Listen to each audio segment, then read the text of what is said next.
हैं। इसमें क्या होता है, यूट्राइन लाइनिंग ब्रेक होती है और अनफर्टिलाइज जो सेकेंडरी ओसाइट है वो डिस्चार्ज होता है। उसके बाद 5वें से 14वें दिन जो है फोलिकुलोजेनेसिस और oocytogenesis होता है। उसके बाद 14th डे ओवुलेशन होता है। 14 से 28 डे जो है, अगर 14 से 28 डे जो है यूट्राइन लाइनिंग थिक होनी और शुरू हो जाती है, ठीक है, और वो रेडी हो जाती है एक फर्टिलाइज एग को कैरी करने के।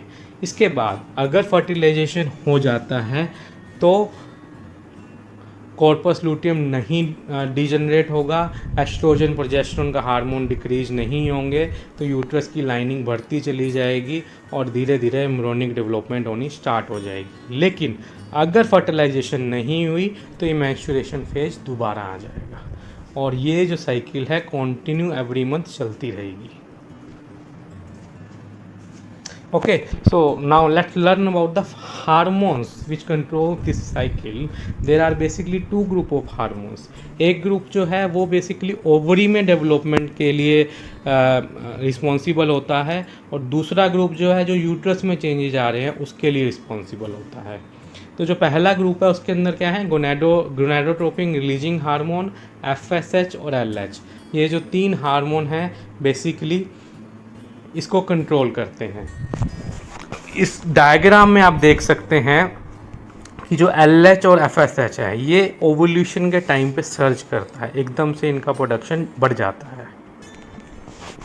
ग्रुप 2 में जो हार्मोन्स हैं वो ओस्ट्रोजन एंड प्रोजेस्टेरोन। तो इन हार्मोन्स का बेसिकली क्या फंक्शन है, FSH का पूरा नाम होता है फॉलिकुलर स्टिमुलेटिंग हार्मोन। तो बेसिकली क्या करता है, stimulate growth of follicle in the ovary. Oestrogen क्या करता है, promotes repair and growth of the endometrium lining. And progesterone क्या करता है, ये हाई लेवल इनिबिट FSH, ये FSH के सिक्रेशन को बेसिकली इनिबिट करता है और दूसरा एंडोमेट्रियम की थिकनिंग को बढ़ाता है। LH क्या करता है, LH बेसिकली ओवुलेशन कराता है, ठीक है। सो अब इन दिनों में ओवरी में क्या क्या चेंजेस आ रहे हैं और यूट्रस में क्या क्या चेंजेस आ रहे हैं, इनको हम थोड़ा सा अलग अलग और एक बार पढ़ लें। ओवरी के अंदर क्या होता है, पहले 1 से 5वें दिन प्राइमरी फॉलिकल डेवलप होता है, 6 से 13वें दिन ग्राफिन फॉलिकल बनेगा जिसे हम एंट्रम फॉलिकल भी बोलते हैं, 14वें दिन ओवुलेशन हो जाएगा। उसके बाद 15 से 24वें दिन कॉर्पस लूटियम डेवलप होगा और उसके बाद 25 से 28 में कॉर्पस लूटियम डिजनरेट होना शुरू हो जाएगा और ख़त्म हो जाएगा अगर फर्टिलाइजेशन नहीं हुई तो, ठीक है। अगर हो गई तो कॉर्पस लूटियम डिजनरेट नहीं होगा। उसके बाद यूट्रस में क्या होता है, यूट्रस में 1 to 5 डेज तो मैच्योरेशन होता है, 6 से 13वें दिन में एंडोमेट्रियम बिकम थिकर, एंडोमेट्रियम धीरे धीरे थिकर होनी शुरू हो जाती है।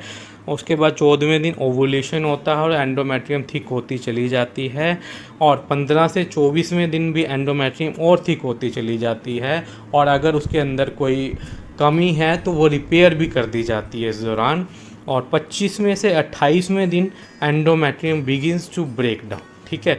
अब फर्टिलाइजेशन नहीं हुई तो 25 दिन के बाद जो है एंडोमेट्रियम धीरे धीरे जो है ब्रेक डाउन होनी शुरू हो जाएगी और 28 दिन के बाद मेंस्ट्रुएशन फेज जो है स्टार्ट हो जाएगा।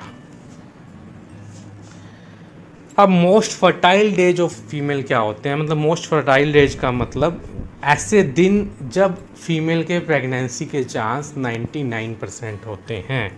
ये बेसिकली 12 से 16 दिन के बीच में होते हैं क्योंकि जो ओवुलेशन है वो 14 दिन होगा, 14वें दिन होगा और जो स्पर्म है बेसिकली फीमेल बॉडी के अंदर 4 से 5 दिन जिंदा रहता है और जो सेकेंडरी ओसाइट जो रिलीज हो रहा है वो लगभग 2 से 3 दिन फीमेल बॉडी में फ्लोपियन ट्यूब्स में लाइव रह सकता है। तो बेसिकली 12 से 16 ये मोस्ट फर्टाइल डेज होते हैं फीमेल के।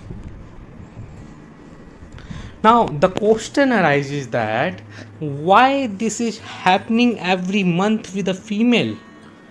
What nature wants? Why this is happening? तो अपनी पिछली जो मैंने वीडियो में स्टोरी की बात की थी, एक बॉलीवुड स्टोरी से रिलेट किया था मैंने, एक टिपिकल बॉलीवुड स्टोरी से जिसमें एक हीरो होता है, एक हीरोइन होती है और एक विलन होता है। तो इसमें हम आगे बात करेंगे कि ये विलन कौन है। और इस स्टोरी में रियल प्रेजवर्दी करैक्टर कौन है। लास्ट में मैंने बताया था लास्ट वीडियो में कि हमारी टिपिकल बॉलीवुड मूवीज़ में जो प्रेजवर्दी करैक्टर होता है वो होता है हीरो का, लेकिन हमारी रियल लाइफ में ऐसा नहीं है। तो हम यहाँ पर जानेंगे कि वो प्रेजवर्दी करैक्टर कौन होता है हमारी स्टोरी में। तो थोड़ा सा मैं इसको इलैबोरेट करके बताऊंगा कि क्या फंडामेंटल लाइफ का प्रिंसिपल क्या है, जीवन का मकसद क्या है। अगर हम बायोलॉजी के नज़रिए से देखें तो जीवन का सिर्फ एक ही मकसद है, रिप्रोडक्शन करना। जीवन नए जीवन को पैदा करने की एक सतत प्रक्रिया है। अगर हम थोड़ा सा टेंटेटिव माइंड से संसार की तरफ देखेंगे, हम प्लांट किंगडम की तरफ देखेंगे कि प्लांट्स में क्या हो रहा है, तो हम पाएंगे कि जो प्लांट्स की सारी एनर्जी है वो एक बीज को बनाने में जाया हो रही है। जो हम फ्रूट्स खाते हैं उनके अंदर बीज होता है। जो प्लांट्स में फ्लावर लगते हैं उन फ्लावर्स के ऊपर छोटे अनुरूप में बीज विद्यमान होता है। जो भंवरे उसके ऊपर बैठते हैं, बटरफ्लाई बैठते हैं, उनके पैरों से वो दूसरे फ्लावर के ऊपर जाके बैठते हैं, तो उनका फर्टिलाइजेशन होता है और नए पौधों की उत्पत्ति होती है। अब अगर हम एनिमल किंगडम में देखें तो एनिमल किंगडम में क्या होता है, वहाँ भी हम पाएंगे कि मोर क्यों अपने रंग बिरंगे पंख फैला रहा है, कोयल क्यों मीठा गाना गा रही है। तो वहाँ भी हर जगह ये सतत प्रक्रिया चल रही है अपोजिट सेक्स को अट्रैक्ट करने की, रिप्रोडक्शन करने की, जीवन को निरंतर चलाते रहने की। और यही सतत प्रक्रिया जो है हम ह्यूमन बीइंग्स में भी चल रही है, जीवन को जन्म देने की सतत चेष्टा। जीवन कहीं ऊपर उठना चाहता है और यह कई अरबों वर्षों से चल रहा है, पर क्या प्रयोजन है इसका, क्यों ऐसा चल रहा है। जरूर कोई और ऊंचाइयों को छूने का निरंतर प्रयास चल रहा है, जरूर इसके पीछे कुछ और मेहनतर जीवन पैदा करने की सतत प्रक्रिया चल रही है। जो इवोल्यूशन मैंने आपको बताया था कि हर एक जीवन के साथ इवोल्यूशन, एक चेंजेस आते चले जाते हैं। और मनुष्य को आए हुए कुछ ज़्यादा समय नहीं हुआ है इस धरती पे, कुछ लाख वर्ष ही हुए हैं। इससे पहले मनुष्य नहीं था, लेकिन पशु पक्षी थे। और पशु पक्षियों को आए हुए भी ज़्यादा टाइम नहीं हुआ है, कुछ लाख वर्ष पहले ये भी नहीं थे, सिर्फ पौधे थे। और पौधों से पहले क्या था, पौधों से पहले सिर्फ पत्थर, पहाड़, नदियाँ और समुंदर थे। और जब ये पत्थर पहाड़ थे तो इनके अंदर सतत प्रक्रिया चल रही थी पौधों को जन्म देने।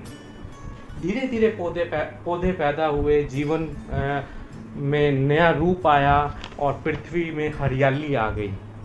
और इन पौधों की भी तृप्ति नहीं हुई, इनके अंदर भी सतत जीवन की प्रक्रिया चलती रही और धीरे धीरे पशु पक्षी पैदा हुए। और ये लाखों वर्षों तक पशु पक्षियों से भरा रहा ये जगत, और मनुष्यों का कोई पता नहीं था उस वक्त। लेकिन पशु पक्षियों के भीतर ही कहीं ना कहीं मनुष्य भी चेष्टा कर रहा था पैदा होने की। और फिर एक दिन आया जिस दिन मनुष्य पैदा हुआ, और मनुष्य भी अब निरंतर नए जीवन को पैदा करने के लिए आतुर है। मनुष्य अपने पर ख़त्म नहीं होना चाहता, आगे भी जीवन को पैदा करना चाहता है। तो क्या मनुष्य के प्राणों में किसी सुपरमैन या महामानव को पैदा करने की चेष्टा चल रही है? यस, डेफिनेटली ऐसी ही कुछ चेष्टा चल रही है। मनुष्य के जो प्राण हैं इस प्रक्रिया में संलग्न है कि मनुष्य से भी कुछ श्रेष्ठतर जीव इस दुनिया में पैदा हो सके। लेकिन ये कैसे होगा और कब होगा, इसका जवाब नहीं है हमारे पास। जैसा कि मैंने बताया कि कई लाखों वर्षों से ऑलरेडी चल रहा है और नहीं पता कितने सैकड़ों हजारों वर्ष और चलेगा ये।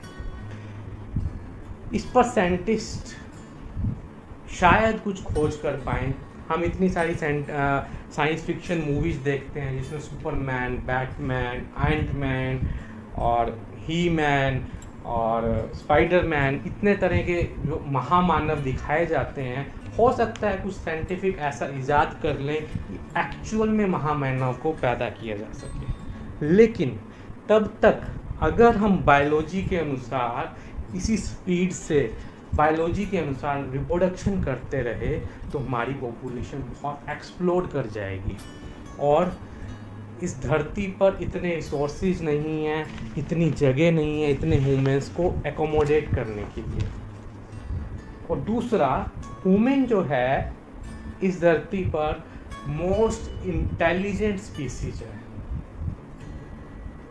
उसके पास जो सोचने और समझने की शक्ति है वो और किसी दूसरे जीव के पास उतनी नहीं है।